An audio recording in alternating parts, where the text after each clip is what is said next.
നമസ്കാരം. തട ന്യൂസിലേക്ക് സ്വാഗതം. ലോകകപ്പിൽ സ്വപ്നസമാനമായ അരങ്ങേറ്റമായിരുന്നു കേപ്പ് വെർദേയ്ക്ക്. ആദ്യ മത്സരത്തിൽ തന്നെ യൂറോപ്യൻ ചാമ്പ്യന്മാരായ സ്പെയിനിനെ തളയ്ക്കാൻ ടീമിന് കഴിഞ്ഞു. മത്സരം ഗോൾ രഹിതമായാണ് അവസാനിച്ചത്. സ്പെയിൻ മുന്നേറ്റ നിര മത്സരത്തിലുടനീളം മുന്നേറ്റങ്ങൾ നടത്തിയെങ്കിലും കേപ്പ് വെർദെ ഗോൾ കീപ്പർ വൊസിനിയെ മറികടക്കാൻ അവർക്ക് സാധിച്ചില്ല. ഈ പ്രകടനത്തോടെ രാജ്യത്തിന്റെ ഹീറോയായി മാറാനും ഈ 40-കാരന് സാധിച്ചു. മത്സരശേഷം വൊസിനിയുടെ ഇൻസ്റ്റഗ്രാം ഫോളോവേഴ്സിൽ വൻ കുതിപ്പുമുണ്ടായി. ഒറ്റ മത്സരം കൊണ്ട് വൊസിനിക്ക് ലഭിച്ചത് മില്യൺ ഫോളോവേഴ്സാണ്. മത്സരത്തിന് മുൻപ് ഏകദേശം 50,000 പേരാണ് താരത്തെ ഇൻസ്റ്റഗ്രാമിൽ പിന്തുടർന്നിരുന്നത്.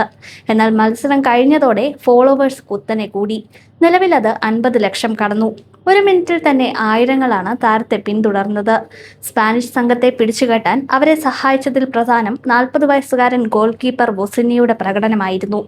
ലോകകപ്പിൽ അരങ്ങേറുന്ന രണ്ടാമത്തെ പ്രായം കൂടിയ താരമെന്ന നേട്ടം സ്വന്തമാക്കിയാണ് വൊസിനിയ മത്സരം ആരംഭിച്ചത്. സ്പെയിൻ താരങ്ങളായ ഫെറാൻ ടോറസിന്റെയും മിക്കേൽ ഒയർസബേലിന്റെയും അടക്കം ഗോളെന്നുറപ്പിച്ച 8ഓളം ഷോട്ടുകളാണ് വൊസിനിയ തടുത്തത്. കടുപ്പമേറിയ കേപ്പ് വെർദെ പ്രതിരോധത്തെ മറികടന്നാലും സ്പെയിനിന് മുന്നിൽ വൊസിനിയ മതിൽ പോലെ നിന്നു. 2007 കേപ്പ് വെർദെയിലെ ബട്ടുക് FC-യിലൂടെയാണ് വൊസിനിയ പ്രൊഫഷണൽ കരിയർ ആരംഭിച്ചത്. തുടർന്ന് ആഗോള മൊൾഡോവ, പോർച്ചുഗൽ, സൈപ്രസ്, സ്ലൊവാക്യ തുടങ്ങിയ രാജ്യങ്ങളിലെ വിവിധ ക്ലബ്ബുകൾക്കായി കളിച്ചു. നിലവിൽ പോർച്ചുഗലിലെ 2ാം ഡിവിഷൻ ക്ലബ്ബായ ഷാവേസിന് വേണ്ടിയാണ് വൊസിനിയ കളിക്കുന്നത്.